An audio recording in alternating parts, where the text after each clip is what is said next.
So sadhana bhakti is a practice which is executed with the senses and which brings on the manifestation of bhav bhakti. So when Srila Prabhupada explains practice, practice means it's a sadhana. Sadhana means what? It means it's the engagement of mind and senses in a particular type of work.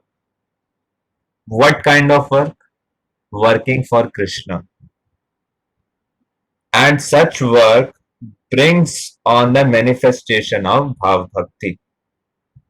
Now, the first point to understand is sadhana bhakti. It does not generate bhav bhakti.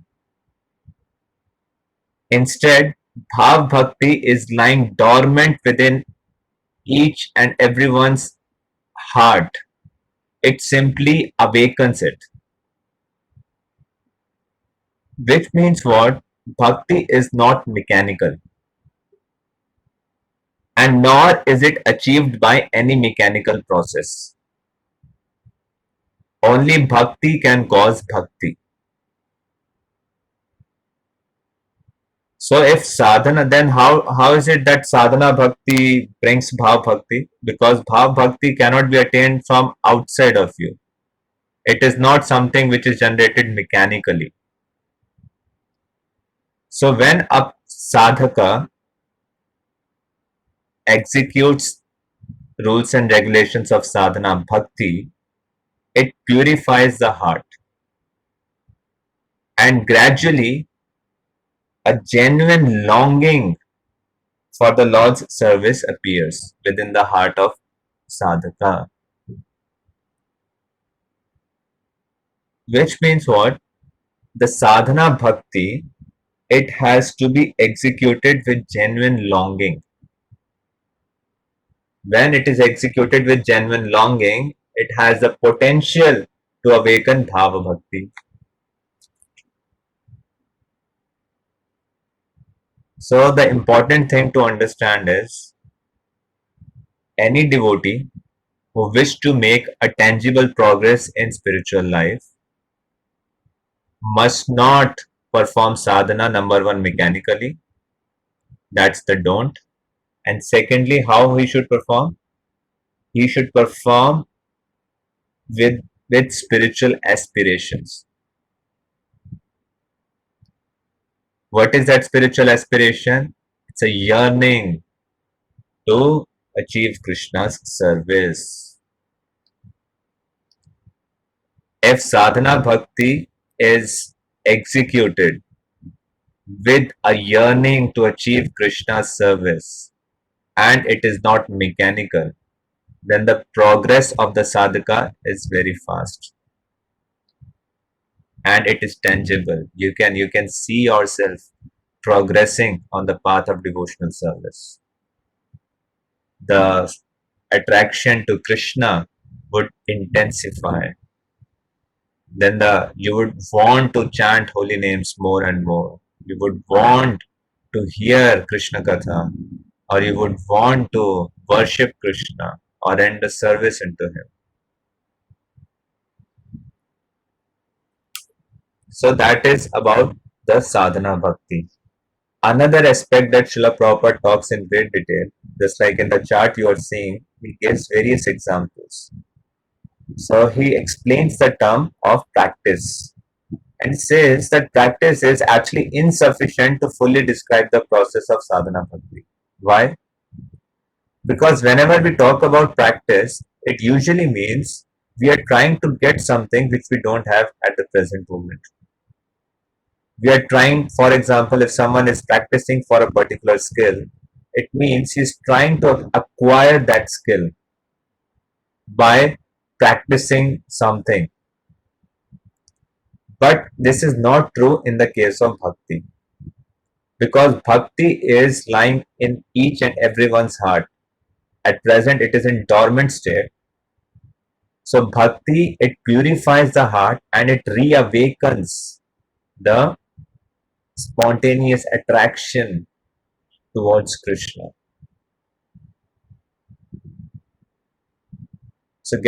So the practice, it is a practice not to get something artificial out from outside. It's a practice to awaken what is lying dormant within one's heart, which has been covered by so many coverings. So it purifies and it uncovers, it removes those layers from the heart, and that fire of devotional service is once again ignited. So the important thing to understand, it is not something to be acquired from outside, it is lying within one's heart. And in this case, Srila Prabhupada gives many examples, as you will see in the next month. So Srila Prabhupada gives an example of a child walking.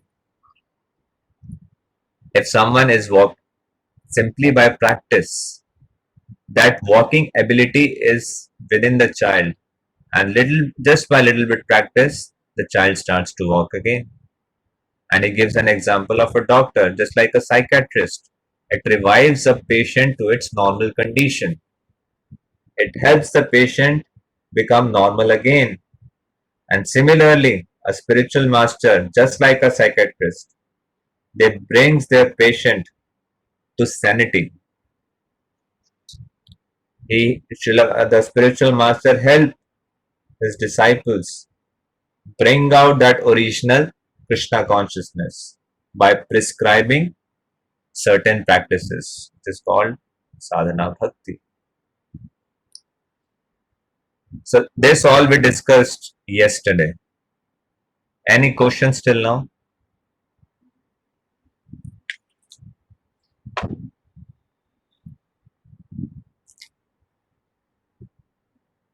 Okay, then we'll move ahead.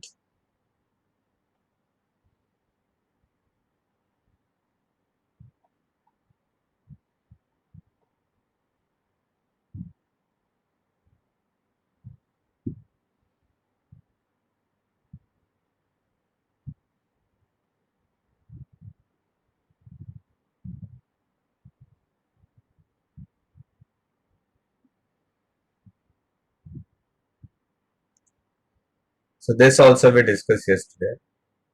Narad Muni mentions this sadhana bhakti in Srimad Bhagavatam 7th canto, first chapter, verse 32. He says there to King Yudhishthir, my dear king, one has to fix his mind on Krishna by any means. That is called Krishna consciousness. It is the duty of the Acharya, the spiritual master, to find the ways and means for his disciple to fix his mind on Krishna. That is the beginning of sadhana bhakti. So the essence of sadhana bhakti is what? To fix one's mind on Krishna by any means. Fixing our mind on Krishna is the essence of sadhana bhakti. Sri Chaitanya Mahaprabhu has given us an authorized program for this purpose, centered around the chanting of the Hare Krishna mantra. This chanting has so much power that it immediately attaches one to Krishna. That is the beginning of sadhana bhakti. Somehow or other, one has to fix his mind on Krishna. The great saint Ambarish Maharaj, although a responsible king, fixed his mind on Krishna, and similarly, anyone who tries to fix his mind in this way will very rapidly make progress in successfully reviving his original Krishna consciousness. So, what is the essence of sadhana bhakti? To fix one's mind on Krishna.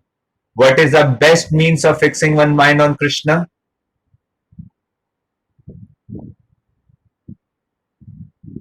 What is the best means of fixing one's mind on Krishna?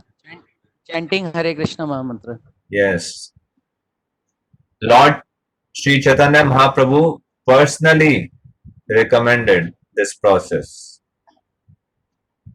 According to Chaitanya Mahaprabhu, the chanting, the kirtan of holy names of Krishna is the best means of fixing one's mind on him. And that is why the first and foremost instruction, the most important instruction of spiritual master is to chant minimum 16 rounds japa every day of Hare Krishna Mahamantra.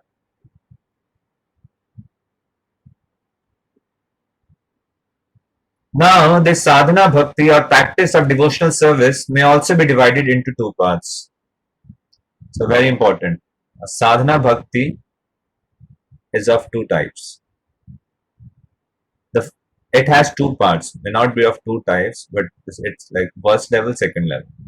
The first part is called service according to regulative principles. One has to follow these different regulative principles by the order of the spiritual master or on the strength of authoritative scriptures, and there can be no question of refusal. That is called Vaidhi or regulated. One has to do it without argument. Another part of sadhana bhakti is called Raganuga. So Raganuga is a part of sadhana bhakti. Raganuga refers to the point at which, by following the regulative principles, one becomes a little more attached to Krishna and executes devotional service out of natural love.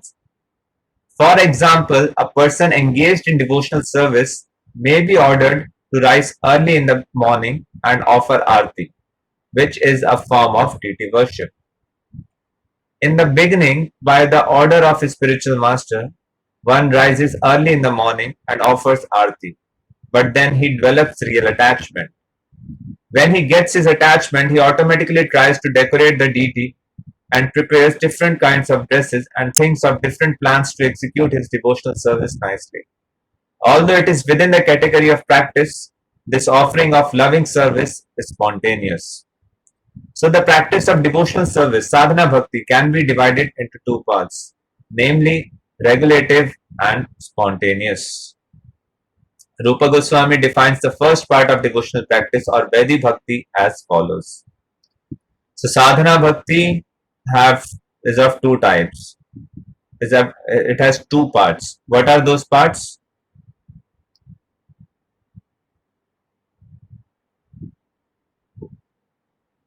What are the two parts of sadhana bhakti? Krishna Vaidhi and Raganuga. Yes, Vaidhi bhakti and Raganuga bhakti. What are the characteristics of Vaidhi bhakti?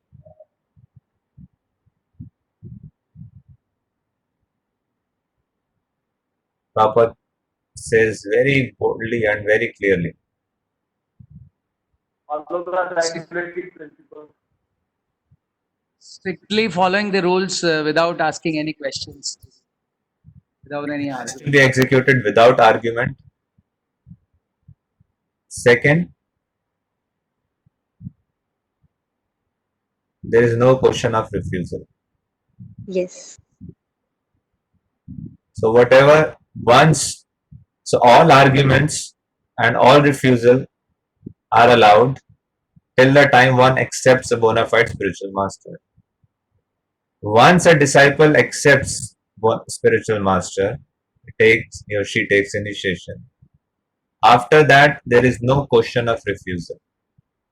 Whatever spiritual master orders, disciple has to carry out the instruction without refusal, without argument. And spiritual masters, what are the most important instructions? That you take vows at the time of initiation. Minimum 16 rounds of Hare Krishna Maha Mantra every single day and following four regulative principles. So once you have taken initiation, there is absolutely no question of refusal, in at least in these two parts. Of course, the other instructions are also there that will come later on. So that is means what is regulated. So Srila Rupa Goswami defines the first part of devotional practice, Vaidhi Bhakti, as follows. See, what is the difference between Vaidhi Bhakti and Raganuga Bhakti? It is primarily the source of inspiration. In Raganuga Bhakti, the inspiration is it is spontaneous inspiration to Krishna. At the platform of Vaidhi Bhakti, the spontaneous attraction is not there. In fact, there is no attraction. Little bit attraction is there, of course, that is the qualification to render, but that is very minimal. So that means he has to rely on an inspiration outside of him. So from where that inspiration comes? The orders of spiritual master. When there is no attachment or no spontaneous loving service to the Lord, and when one is engaged in the service of the Lord, simply out of obedience to the order of the spiritual master or in pursuance of the scripture, such obligatory service is called Vaidhi Bhakti. So this is the definition of Vaidhi Bhakti. At this level, there is no attachment to Krishna and there is no spontaneous loving service to the Lord. Yet one is engaged in the service of the Lord simply out of obedience to the order of spiritual master or in pursuance of the Shastra. These principles of Vaidhi Bhakti are also described in Srimad Bhagavatam, 2nd Canto, 1st chapter, verse 5, where Shukdev Goswami instructs the dying Maharaj Parikshit as to his course of action. Maharaj Parikshit met Shukdev Goswami just a week before his death, and the king was perplexed as to what should be done before he was to pass on. Many other sages also arrived there, but no one could give him the proper direction. Shukdev Goswami, however, gave this direction to him as follows. My dear king, if you want to be fearless in meeting your death next week, for actually everyone is afraid at the point of death, then you must immediately begin the process of hearing and chanting and remembering God. If one can chant and hear Hare Krishna and always remember Lord Krishna, then he is sure to become fearless of death, which may come at any moment. So, the example of Vaidhi Bhakti is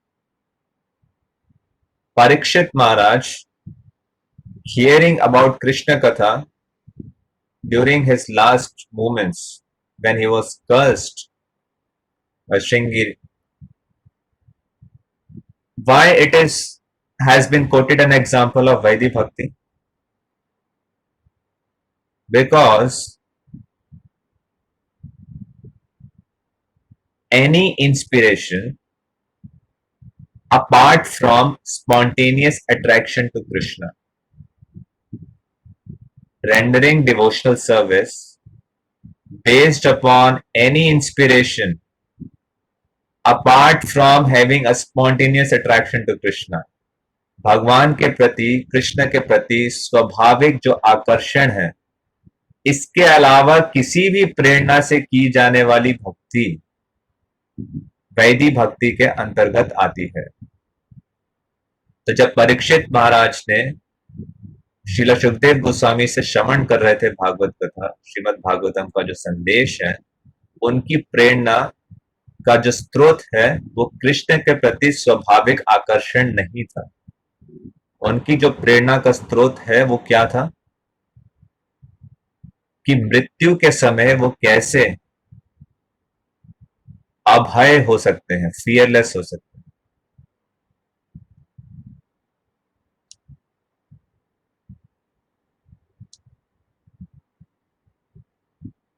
या मृत्यु के समय जब उन्होंने प्रश्न पूछा एक मृत आसीन व्यक्ति का क्या कर्तव्य होता है, उस कर्तव्य के अनुरूप वो उस संदेश को सुन रहे थे। इसलिए एक इस पर्टिकुलर इंसिडेंट का जो उदाहरण है वो वैधि भक्ति के अंतर्गत दिया गया है।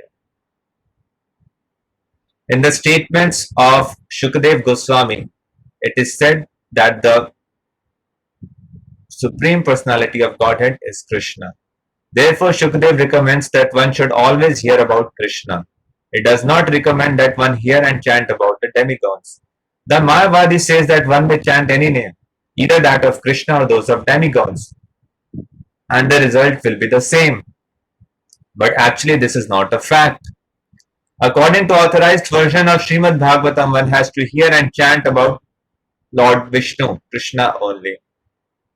So Shukdev Goswami has recommended to Parikshit Maharaj that in order to be fearless of death, one has to hear and chant and remember the Supreme Personality of Godhead, Krishna, by all means. He also mentions that the Supreme Personality of Godhead is Sarvatma.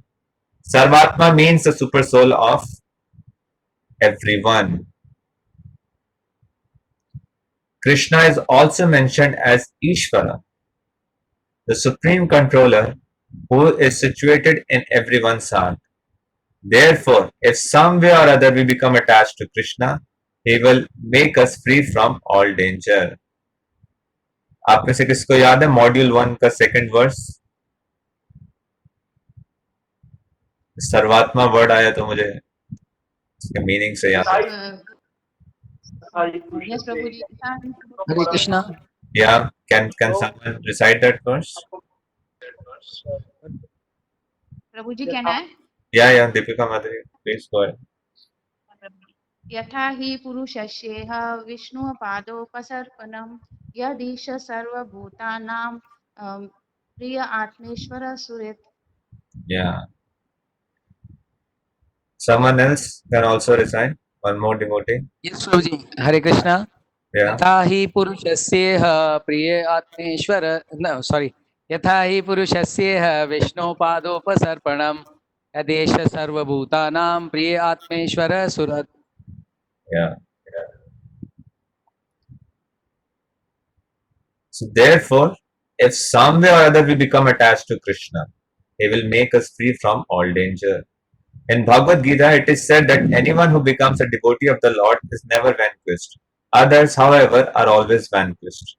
Vanquished means that after getting this human form of life, a person does not come out of the entanglement of birth and death and thus misses his golden opportunity. Such a person does not know where he is being thrown by the laws of nature. So this human form of life is the golden opportunity.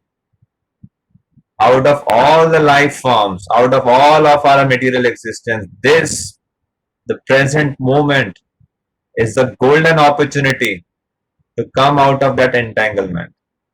And anyone who misses this golden opportunity, it is said that he is vanquished. Why vanquished? Because such a person does not know that after this life, where he'll be thrown by the laws of nature, which species of life he'll go, where he will go. Suppose one does not develop Krishna consciousness in this human form of life, he will be thrown into the cycle of birth and death involving 8,400,000 species of life, and his spiritual identity will remain lost. One does not know whether he is going to be a plant or a beast or a bird or something like that, because there are so many species of life. The recommendation of Rupa Goswami for reviving our original Krishna consciousness is that somehow or other we should apply our minds to Krishna very seriously and thus also become fearless of death. This is the essence. Somehow or other, yen kena prakarena, manaha, by somehow or other, apply your minds in Krishna very seriously, and by this you also become fearless of death. After death, we do not know our destination because we are completely under the controls of the laws of nature. Only Krishna, the Supreme Personality of Godhead, is controller over the laws of nature. Therefore, if we take shelter of Krishna seriously, there will be no fear of being thrown back into the cycle of so many species of life. A sincere devotee will surely be transferred to the abode of Krishna as affirmed in Bhagavad Gita. In Padma Puran also the same process is advised. Therefore, it is said that one should always remember Lord Vishnu, that this is called dhyana or meditation, always remembering Krishna.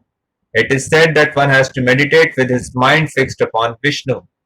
Padma Puran recommends that one always fix his mind in the form of Vishnu by meditation and not forget him at any moment. Smartavya satatam Krishna, Vishnu, vismratya na jatukrit. This is the essence of all the rules and regulations in Vedic scriptures. There are so many rules and regulations, and sometimes those rules and regulations may appear contradictory to each other. One part of Shastra may say one thing, the other part of the Shastra may say apparently completely opposite thing. But whatever the case may be, all the rules and regulations, they are the servants of this essential instruction. as quoted by Srila Rupa Goswami from Padma Purana. Always remember Krishna, never forget him. And this state of consciousness is called samadhi or trance. We should always try to mold the activities of our lives in such a way that we will constantly remember Vishnu or Krishna. That is Krishna consciousness. And how to always remember Krishna? It requires adjustment in our lifestyle. It means what? We need to mold the activities of our lives. Whether one concentrates his mind on the four-handed form of Vishnu or on the form of two-handed Krishna, it is the same.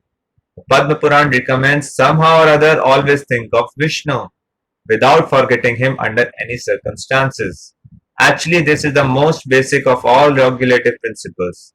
For when there is an order from a superior about doing something, there is simultaneously a prohibition. When the order is that one should always remember Krishna, the prohibition is that one should never forget him. Within this simple order and prohibition, all regulative principles are found complete.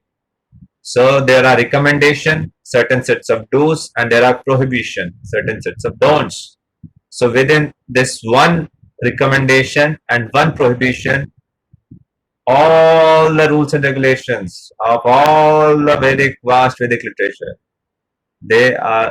they come under this in one verse. Always remember Krishna. That's a do. Never forget him. Just like the four regulative principle that protects you from their prohibitions, protect you from sinful life. And do chant Hare Krishna. That is recommendation. It will make you advance on the path of devotional service. And this regulative principle is applicable to all varnas and ashramas. It's not that it's only for grahasthas or only for brahmacharis or only for sannyas. No. Whether you are a brahmachari, grahastha, vanaprastha, sannyas, or you are a brahman or kshatriya, vaishya or shudra, or you may be none of these, even lower than that. But it is applicable to all varnas and ashramas. There are also four standard ashrama, namely brahmachari, grahastha, vanaprastha and sannyas. The regulative principles are not only for brahmacharis to follow, but are applicable for all. So it means what? Everyone, every sadhaka is a full-time devotee. It is not that only a brahmachari or a sannyasi is a full-time devotee. Every sadhaka is a full-time devotee. It is not that my material life is different and my spiritual life is different. This is my professional life, this is my family life, and this is my spiritual life. It doesn't work that way. For a sadhaka, his entire life is a spiritual life, and each part, either it's a family or the profession or whatever it may be, they are all woven into the same thread of spiritual life. They help one, they should help one in, or they should facilitate one in fixing one's mind on Krishna. The purpose of profession, the purpose of family life, the purpose of austerity, the purpose of Ekadashi, the purpose of Sangha, or the purpose of this reading group, the purpose of chanting, whatever it may be, is it must facilitate in fixing our mind to Krishna. And similarly, there are prohibition. If any aspect of your life, any aspect of your persons, if any component or any activity or any habit or any kind of act is stopping you, it is acting as an obstacle in your life from fixing your mind on Krishna, it should be given up. It should be changed. It needs attention. It should be worked out.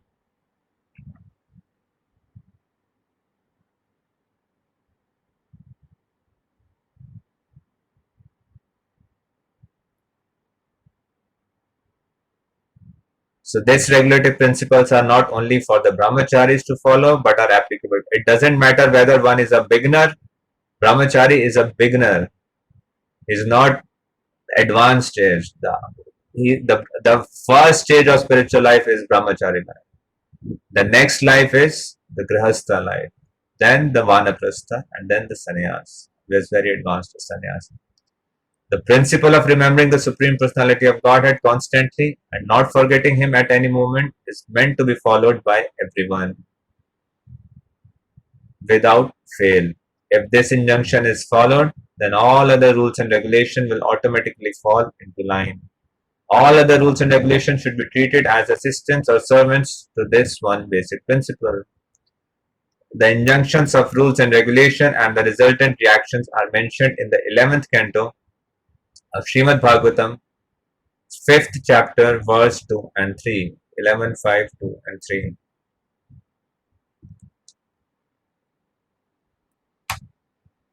What is that one? Shri Chamasa Vacha Mukha Bahura Padebhya Purushasya Shamasaha Chatvaru Jagyere Varna Gunat Vipradaya Prithak. Each of the four social orders headed by Brahmanas was born through different combination of the modes of nature from the face, arm, thighs and feet of the Supreme Lord in His universal form. Thus the four spiritual orders were also generated. Ye esham purusham sakshat atma prabhavam ishwaram na bhajanti avajananti sthana drishta patanti ada. If any of the members of the four varnas and four ashramas fail to worship or intentionally disrespect the personality of Godhead, who is the source of their own creation, they will fall down from their position into a hellish state of life. So Srila Rupa Goswami is quoting the same verse here. This is the verse. The Brahmins have come out the head, the Kshatriya have come out from the arms, the Vaishyas have come out from the waist, and the Shudras have come out from the legs. They are the different parts of the universal form of the Supreme Lord. These different orders of the society and grades of spiritual advancement are conceived in terms of qualification. It is confirmed in Bhagavad Gita that the four social orders and the four spiritual orders are created by the Lord Himself in terms of different individual qualities. As the different parts of the body have different types of activities, so the social orders and spiritual orders also have different types of activities in terms of qualification and position. The target of these activities, however, is always the Supreme Personality of Godhead. As confirmed in Bhagavad Gita, He is the Supreme Enjoyer. So whether one is a Brahmana or a Shudra, one has to satisfy the Supreme Lord by one's activities. This is also confirmed in Srimad Bhagavatam by a verse which reads, everyone must be engaged in his particular duty, but the perfection of such work should be tested by how far the Lord is satisfied with such activities. The injunctions herein is that one has to act according to his position, and by such activities one must either satisfy the Supreme Personality or else falls down from one's position. So there are different duties prescribed for different person, and how perfect you are in your work, the parameter of the same is how much the Lord is satisfied with your activities. That is the parameter of all our activities in our life. If you want to evaluate by the end of the day whether my day was successful or not, whether my life was successful or not, this is the evaluation parameter. Is the Supreme Lord happy and satisfied with me? So this is the attitude of a devotee. All his activities are meant to satisfy Krishna. All his activities are meant to please Krishna. And when Lord Chaitanya Mahaprabhu says that verse, Tranadapi sunichena tarorapi sahisna mani namanadena kirtanya sadahari, or it may be the austerity of body, mind and words,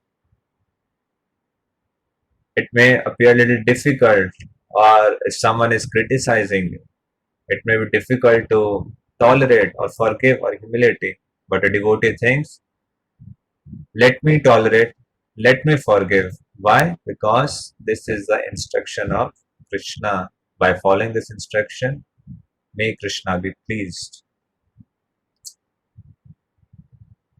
For example, a Brahmana who is born out of the head of the Lord has his business to preach the transcendental Vedic sound of Shabda Brahma.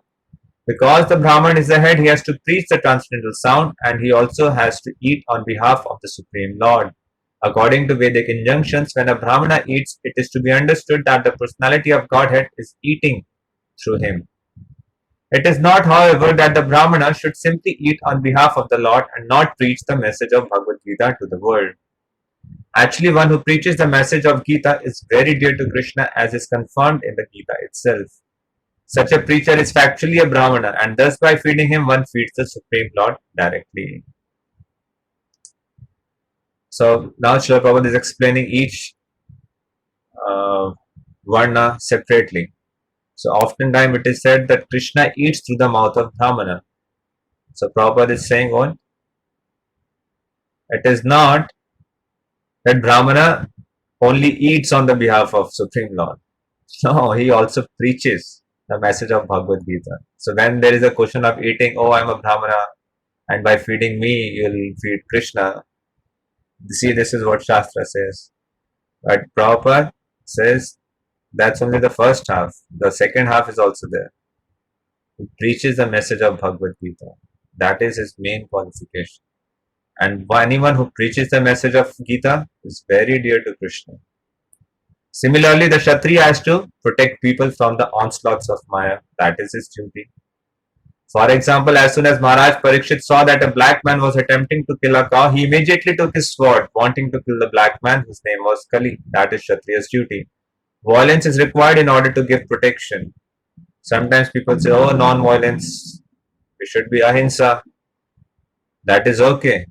But for a Kshatriya, wanting to be a non-violent is not good. That is why Arjuna was advocating non-violence on a battlefield. And Krishna chastised Arjuna. You are talking like an Anaryan.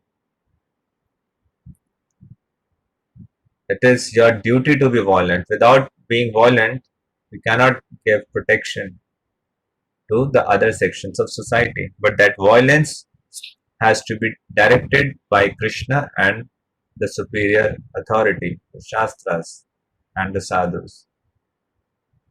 That is Kshatriya's duty. Violence is required in order to give protection. In Bhagavad Gita, Lord Krishna directly gave his order to Arjuna to commit violence on the battlefield of Kurukshetra just to give protection to the people in general. The Vaishyas are meant for producing agriculture products, trading them and distributing them. And the working class or Shudras are those who haven't the intelligence of the Brahmana or the Kshatriyas or the Vaishyas, and therefore they are meant to help these higher classes by bodily labor. In this way, there is full cooperation and spiritual advancement among all the different orders of society. And when there is no such cooperation, the members of the society will fall down. That is a present position in the Kali Yuga, this age of quarrel. Nobody is doing his duty and everyone is simply puffed up by calling himself a Brahmana or a Kshatriya. But actually such people are without status. They are out of touch with the Supreme Personality of Godhead because they are not Krishna conscious. Therefore, the Krishna consciousness movement is intended to set the whole of human society in proper condition, so that everyone will be happy and take profit from developing Krishna consciousness. Lord Sri Krishna instructed Uddhava that by following the injunction of the social and spiritual order of human society, one can satisfy the Supreme Personality of Godhead, and a result of such satisfaction, the whole society gets all the necessities of life amply and without difficulty. This is because, after all, the Supreme Personality of Godhead maintains all other living entities. If the whole society performs its respective duties and remains in Krishna consciousness, there is no doubt that all of its members will live very peacefully and happily. Without wanting the necessities of life, the whole world will be turned into Vaikuntha, a spiritual abode. Even without being transferred to the kingdom of God, by following the injunctions of Srimad Bhagavatam and prosecuting the duties of Krishna consciousness, all human society will be happy in all respect. So, let me just complete the chapter. There is a similar statement by Sri Krishna himself to Uddhava in the 11th canto of Srimad Bhagavatam, 27th chapter, verse 49. The Lord says there, My dear Uddhava, all persons are engaged in activities, whether those indicated in the revealed scriptures or ordinary worldly activities. If by the result of either of such activities they worship me in Krishna consciousness, then automatically they become very happy within this world as well as in the next. Of this, there is no doubt. We can conclude from this statement by Krishna that activities in Krishna consciousness will give everyone all perfection in all desires. Thus, the Krishna consciousness movement is so nice that there is no need of even designating oneself Brahman, Kshatriya, Vaishya, Shudra, Brahmachari, Grihastha, Vanaprastha, or Sannyasi. Let everyone be engaged in whatever occupation he now has. Simply let him worship Lord Krishna by the result of his activities in Krishna consciousness. That will adjust the whole situation and everyone will be happy and peaceful within this world. In the Narad Pancharatra, the regulative principles of devotional service are described as follows. Any activities sanctioned in the revealed scriptures and aiming at the satisfaction of the Supreme Personality of Godhead are accepted by saintly teachers as the regulative principles of devotional service. If one regularly executes such service unto the Supreme Personality of Godhead under the direction of a bona fide spiritual master, then gradually he rises to the platform of serving in pure love of God. So why there was so much discussion of Vanaprastha?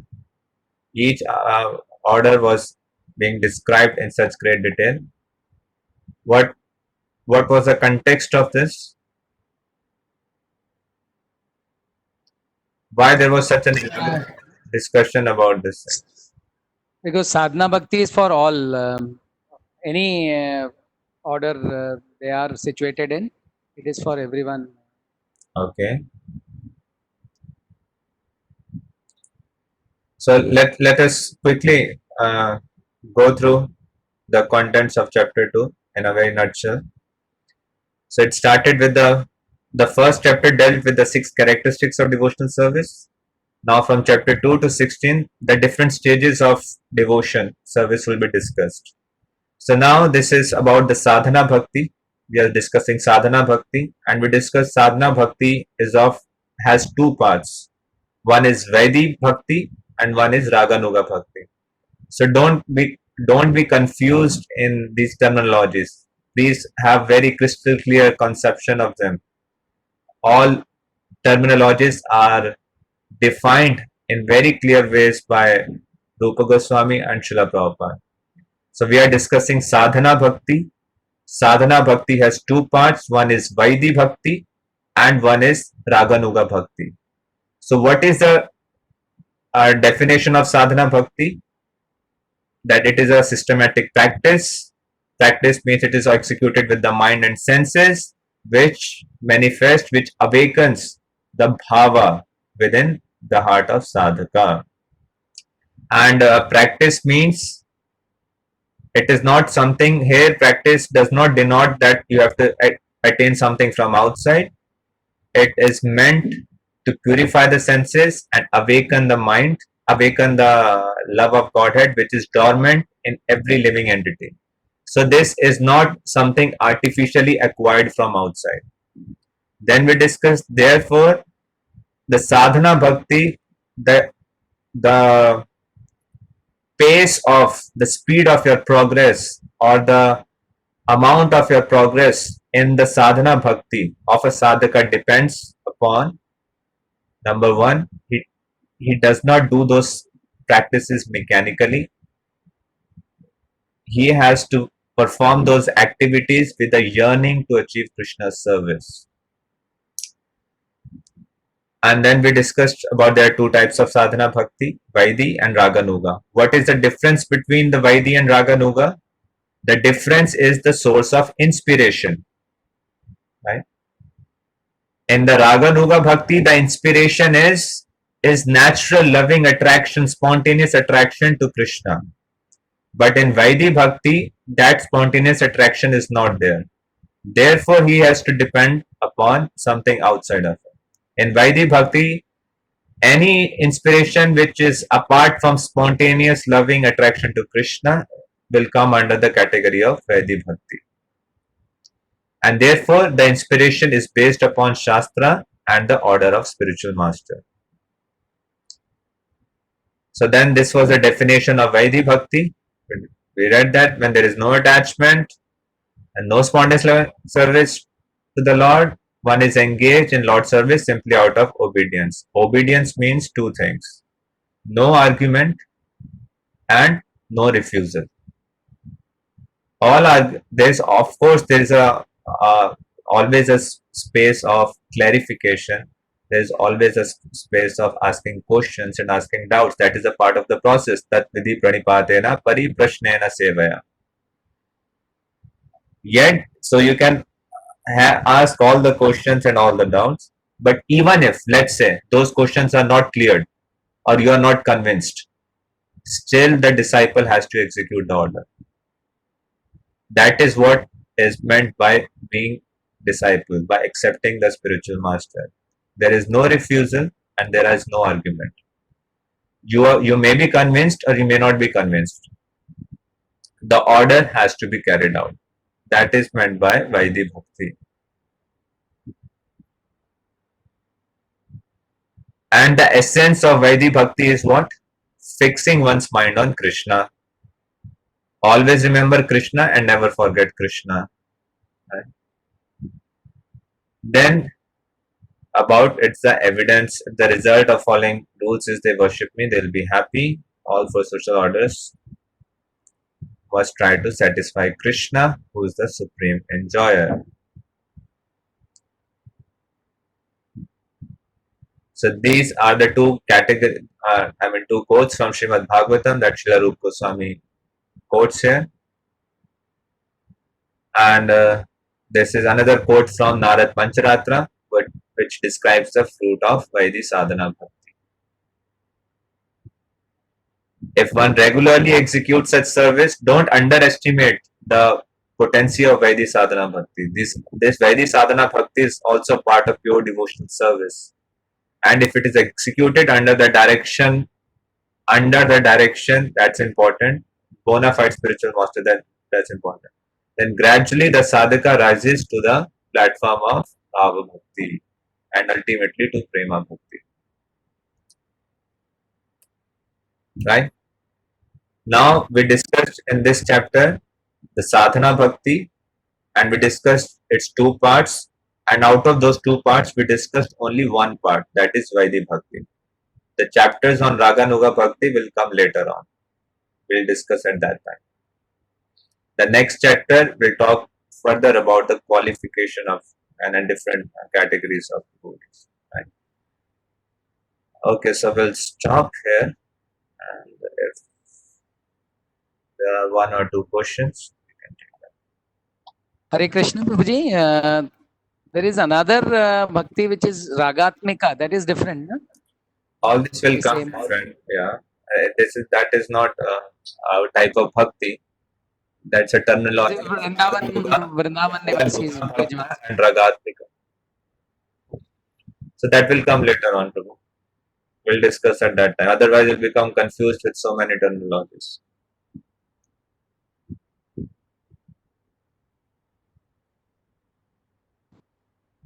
No, it's not with the mentors also. It's specifically meant for spiritual master. And in the Vedic times, the Shiksha Guru and Diksha Guru, they both were considered at the same level. In modern ISKCON context, it is primarily meant for Diksha Guru. And if Diksha Guru says you follow this particular devotee as if you are following me, then you follow the same person like that. It is not applicable for mentors in terms of Bhakti Vriksha leaders, study group leaders. So we should see everything in proper context, and we should not take these things to the either of the extreme. One extreme is, they are the infallible pure devotees of the Lord, descended from the spiritual world, and I follow everything blindly. That's the one extreme. The other extreme is, anyway they are not pure devotees, and we ought not to follow them, and I'll be on my own. That's the other extreme. So the proper context is the mentors are meant to facilitate me in my devotional service, and the more grateful you would be in their selfless attempts to facilitate you, the more benefit you will derive from their sangha, and we should have a proper respectful serving attitude and with our mentors. Anything else? Hi Krishna Prabhuji, Dandavat Pranam. Yeah. Prabhuji, I have a question that in the Prabhuji, one question like Let her complete. Bhav Bhakti. Okay. Prabhuji, how can we know that we are satisfying the Lord? Yeah. Sometimes it is our mental expectation also. How do we know that Krishna is satisfied? If you are following the instruction, then rest assured Krishna would be satisfied. If you are not following instruction, Krishna is not satisfied. How do we know that we are following instructions or no? The most important instruction is if you are chanting 16 rounds attentively, and if you are following four regulative principles with all strictness, if you are following shastras, and if you are maintaining that humble frame of mind, and if you are genuine and sincerely uh, progressing, trying to serve Krishna, then why Krishna would not be satisfied? So, and if one of the way is to know and look within your own heart, just like Prabhupada would say, you don't need a certificate from outside that you are making spiritual advancement or no. If the greed, if the lust, and if the anger, these three things are diminishing from one's heart, that means you are making spiritual advancement, and definitely Krishna is satisfied. If you are serving, if you are seeing yourself as servant of devotees, and those saintly qualities are appearing within your character of forgiveness and tolerance and compassion, so you are on the right parameter. So that's one way. Another way is to simply go and ask your guru, are you satisfied by my service? That's another way. Third way, if you are feeling transcendental pleasure in your spiritual life, if by worshipping deities, by chanting holy names, and by rendering service, you are peaceful and you are blissful in your own life, and the bliss is emanating from your persona, and it's all. You know from within, you are so satisfied and peaceful and happy. That means Krishna is satisfied by your service. So those are my understanding, and of course there is different depths of realization by different sadhakas and by different devotees. So you can always explore this with different devotees. And one of the ways you can simply go and ask deities, my dear Lord, Krishna Balram, Radhika Raman, are, are you satisfied by my service? And deities communicate, and you'll come to know. But you can ask, this question would come at a stage when you are doing an activity with an intention to please Krishna. If that intention is not there, and then we ask this question, then this question would have no meaning. So even to ask this question, the first qualification is your intention is actually to serve Krishna. If you make that intention, then automatically everything else will follow. Just like there are many people, disciples come and say, is my Guru Maharaj satisfied with me or not? So I've sometimes seen a devotee asking, oh, did you do that service for satisfying Guru Maharaj? I mean, at the very first place, was your intention like that? So if you look within, and if you are confident, yes, I actually did that service for my only intention was for pleasing Krishna and Guru. So yes, then there are other. Then you can always ask. You can even ask Krishna, and Krishna is a reality. He's a person who can hear and understand you, and he can also communicate with you. So those are 3-4 things which comes to my mind. Okay. Can we say that if spiritual master is satisfied, Krishna is also satisfied? Yes, yasya prasadat bhagavad prasada. And the opposite is also true. If spiritual master is not satisfied, then definitely Krishna is not satisfied. Yasya aprasada, yasya prasadat bhagavad prasada, yasya prasada nagati kuto. That's what Vishwanath Chakravarti Thakur says in 8th stanza. What is SPOG? It is Supreme Personality of Godhead, Krishna. Okay, anything else?